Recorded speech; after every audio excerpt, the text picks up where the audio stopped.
जब श्री बद्रीनाथ भगवान विश्राम करते हैं, पट जब बंद होते हैं, तो मेरे नारायण के हृदय से बाहर जो लक्ष्मी जी का मंदिर है, वहां से लक्ष्मी जी को लाकर हृदय से लगाया जाता है और भगवान को एक कम्मल पूरा घी में उसको लपेट कर पूरे घृत में उसको लगाकर, गौ माता के घृत में उसको लगाकर नारायण को भगवान शिव का स्मरण कर कर लपेटा जाता है। भगवान नारायण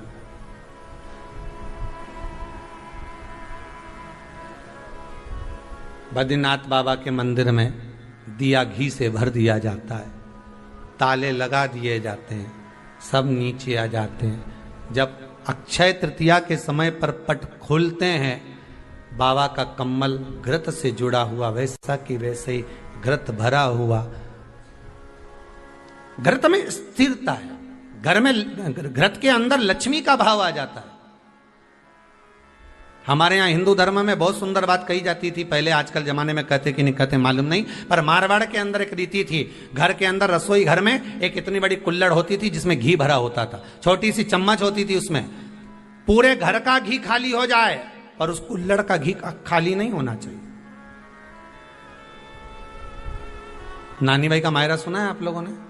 अगर नानी भाई का मायरा सुना होगा तो नानी भाई के मायरे में नरसिंह मेहता जी की जो दादी के प्राण छूटे थे वो केवल इसी बात पे छूटे थे। अगर नानी भाई का मायरा सुना होगा तो आपको मालूम होगा, नानी भाई के मायरे में जब नरसिंह मेहता भोजन करने के लिए बैठे तो नरसिंह मेहता की भाभी दुरत गौरी ने कह दिया दादी के सामने, जब दादी बोली क्यों इसकी रोटी में घी नहीं लगा, तो कहा कुल्हड़ का घी समाप्त हो गया है, रसोई घर में जो बाटकी रखी थी उसका घी समाप्त हो गया।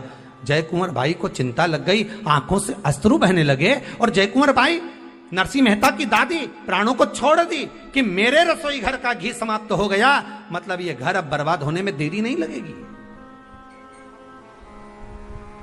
नानी भाई का मायरा कहता है दादी के प्राण छूट गए थे, नैनों से नीर बह रहा था, केवल जरा सा संवाद। शास्त्र कहता है घर के रसोई घर में जिस बाटकी से आप रोटी पर घी लगाते उसकी बाटकी में भले आधा चम्मच घी पड़ा पर पड़े रहना चाहिए, क्यों? वो लक्ष्मी को घटने नहीं देता। जिस दिन बाटकी मंज जाए, साफ हो जाए, उस दिन उसी दिन उसको धोकर पोंछ कर वापस भर देना चाहिए। अगर बाटकी गंदी हो गई तो आप धो पोछो, मना नहीं है, पर उसको धोने पोछने से पहले एक कटोरी में घी भर दो, चम्मच रख दो। पर रसोई घर में बाटकी में घी होना चाहिए और उसमें आप डालते रहो और लगाते रहो, रोटी में चलेगा, पर बाटकी का घी समाप्त नहीं होना चाहिए, कुल्हड़ का घी समाप्त नहीं होना चाहिए। वो बरकत है, वो भंडार है, वो संपदा है हमारी।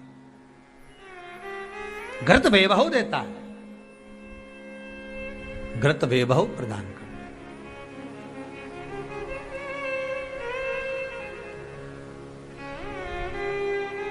घृत वैभवता देता है। कितना सुंदर कहा है।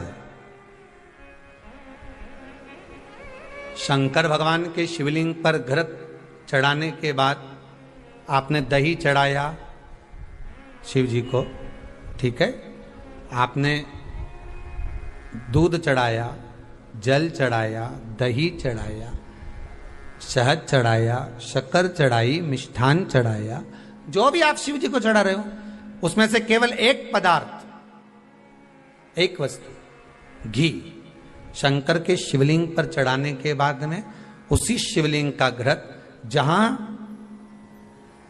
शिवलिंग रखा हुआ है, शिवलिंग जहां रखा रहता है उस कटी पर उस घृत से हस्त फेर देना चाहिए अपनी मनोकामना कर कर। जो अभिषेक आपने किया है वो अभिषेक का फल भगवान भोलेनाथ कुछ ही दिन में प्रदान कर देते हैं। मात्र उंगली फेर देने पर, घृत पात्र की उंगली, घृत का जो आप अभिषेक कर रहे हो, जल चढ़ा रहे हो, दूध चढ़ा रहे हो, आप पंचामृत सामग्री समर्पित कर रहे हो, आप दुनिया की सारी वस्तु भगवान को दे रहे हो, तो घी चढ़ाते समय जब घी चढ़ जाए, शंकर के शिवलिंग पर घी चढ़ गया, उसकी एक उंगली लेकर शिव मंदिर में जहां शंकर जी पिंडी पर बैठे हैं उस जलाधारी पर जो शिवलिंग रखा हुआ है उसके चारों तरफ उस घृत को लगा देना चाहिए अपनी कामना कर कर। महाराज शिव उसको स्वीकार करता है। क्यों?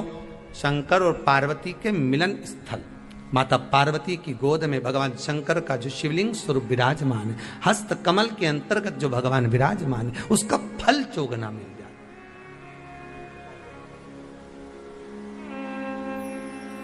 शक्तिपीठ नाम सुना है?